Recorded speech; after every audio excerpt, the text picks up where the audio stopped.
मोती सिंह से के न्यूज ने की खास बातचीत की, जिसमें कैबिनेट मंत्री मोती सिंह ने कहा कि ब्राह्मणों का आशीर्वाद बीजेपी को मिला है और आगे भी मिलता रहेगा। बसपा की सोच अयोध्या को लेकर क्या है, ये सब लोग जानते हैं। सतीश मिश्र अच्छे वकील हैं, लेकिन ब्राह्मण नेता नहीं हैं।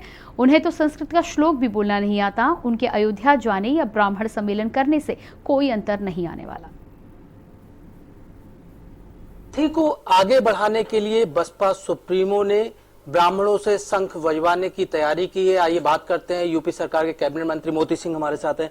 सर, ब्राह्मण सम्मेलन, ये भी कहा जा रहा है कि खुशी दुबे का केस जो है वो भी बसपा के वकील लड़ेंगे। अब आपने कहा ना कुछ ब्राह्मणों से शंख बजवाने की बात है। अब हमने तो कभी नहीं देखा न सुना किसी आयोजन में सतीश मिश्रा जी ने शंख बजाई हो, और मुझे नहीं लगता कि शंख बजाने में कहीं वो कामयाब हो सकते हैं। वो क्या तो अरिस्टोक्रेट है, उनसे कोई इसका लेना देना नहीं है।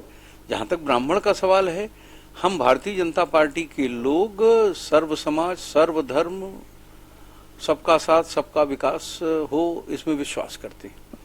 ब्राह्मण सदैव से हमारा मार्गदर्शक रहा है, आराधक रहा है, प्रभु में विश्वास करने वाला रहा है, कर्म और धर्म का रक्षक रहा है, और राष्ट्रीय भाव से ओतप्रोत रहा है। तो भगवान राम के उपासक ये सदैव से हमारे गुरुजन रहे हैं, तो उनका आशीर्वाद भारतीय जनता पार्टी की विचारधारा के अनुरूप है, और उसे भारतीय जनता पार्टी ने पूर्व में भी, वर्तमान में भी और आगे के लिए, पूर्व वर्तमान में ग्रहण किया है, और आगे के लिए वो आशीर्वाद उनका मिल रहा है।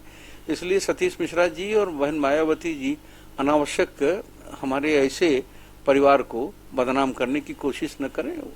वो जहां हैं उन्हें वहां बने रहने दें। इनकी सम्मेलन उम्मेलन का कोई असर नहीं होने वाला।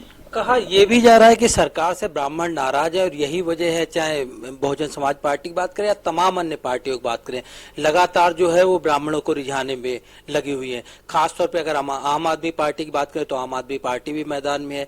कैसे देखते हैं 2022 में किस तरह से केमिस्ट्री चेंज हो सकती है? अब ब्राह्मण को उसको रिझाने की जरूरत होती है जो कहीं दूर हो, जिसका आशीर्वाद है, रिझा हुआ है, उसको रिझाने की क्या जरूरत है? इन लोगों को रिझाने की आवश्यकता पड़ रही, कोशिश करके देख लें, ये कतई कामयाब नहीं हो सकते, कोई फर्क नहीं पड़ने वाला है। सतीश मिश्रा जी ब्राह्मणों के कब से शुभचिंतक हो गए, अपनी चिंता उन्होंने की हो, और अपने कुछ खास जो रिश्तेदार नातेदार की चिंता की होगी। ब्राह्मण समाज की चिंता मोदी जी के अलावा कौन कर सकता है? उत्तर प्रदेश में योगी जी के अलावा किसी ने नहीं किया। हमारे बहुत से मित्र मंत्रिपरिषद के साथी हैं, ब्रजेश पाठक जी हैं, श्रीकांत शर्मा जी सहित अनेकों मित्र हैं जो उस समाज की समस्याओं का निदान करते हैं, उसका सम्मान करते हैं। तो इसमें कोई दम नहीं उनकी बात में। अगर देखा जाए तो अभी जो रिसेंटली खासतौर पर केंद्रीय कैबिनेट का विस्तार हुआ, 7 मंत्री एक साथ में यूपी से आते हैं। अब यूपी में भी मंत्रिमंडल विस्तार की तैयारी चल रही है। 2022 में चुनाव होने में 6 महीने बचे हैं। आपको लगता है कहीं ना कहीं दबाव है, इस वजह से भी मंत्रिमंडल विस्तार की चीजें जो है सामने आ रही है? कोई दबाव आपने महसूस किया हो तो मैं नहीं जानता। मैं तो सरकार उस मंत्रिपरिषद का साथी हूँ, मुझे कहीं से नहीं लगता कहीं कोई दबाव है। परिवार को बढ़ाना, परिवार को और मजबूत करना, ये तो हमारी परंपरा का एक भाग है।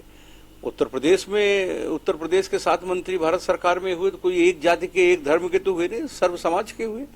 तो उत्तर प्रदेश में भी अगर ऐसी आवश्यकता महसूस करेंगे माननीय मुख्यमंत्री जी, तो उनका विशेषाधिकार है, जो वो निर्णय लेंगे वो अच्छा होगा। लेकिन आपने परंपरा की बात की, ये परंपरा महज चुनाव के 6-7 महीने पहले नजर आती है। 4 साल से ज्यादा का वक्त निकल गया तब नजर नहीं आई। आप ही कह रहे हैं कि बहुत थोड़ी जगह है। इतना बड़ा मंत्रिमंडल है जिसमें जितनी कुल संख्या थी उसमें यह दुर्भाग्य है कि हमारे 3 मंत्री कालकौलित हुए। तो उस रिक्ति की पूर्ति के लिए अगर कोई कभी मुख्यमंत्री जी विचार करें तो इसमें आप सामाजिक समीकरण और सोशल इंजीनियरिंग की बात करें तो वो बहुत फिट नहीं बैठता। ये मुख्यमंत्री जी का विशेषाधिकार है, जब सोचे, जिसको जो चाहे उससे वो काम ले।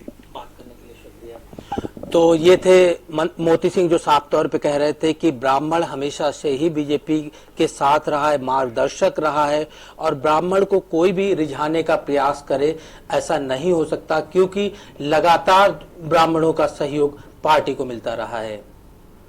कैमरामैन दीपक शर्मा के साथ अमित दुबे, के न्यूज, दिल्ली।